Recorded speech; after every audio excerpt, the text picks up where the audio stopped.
Assalomu alaykum hammaga. Navbatdagi noodatiy tarozimiz.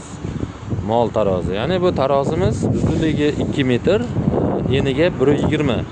Mana tarozi sotishni boshlaganimizdan beri, ishlab chiqarishni boshlaganimizdan beri bunaqa zakaz endi birinchi marta bo'lyapti.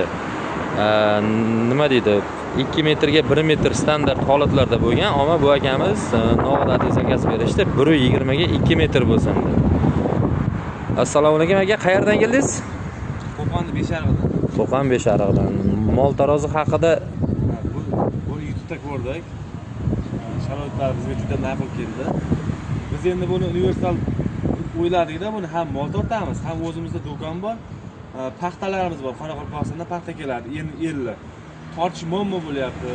Tarozi ko'tarilmayapti. Anaqa endi o'sha hisobiga buni aravaga ortib, aravada premye bo'lichiga kiramizda tortib qulay bo'lishi maqsadda buni 20 qildik.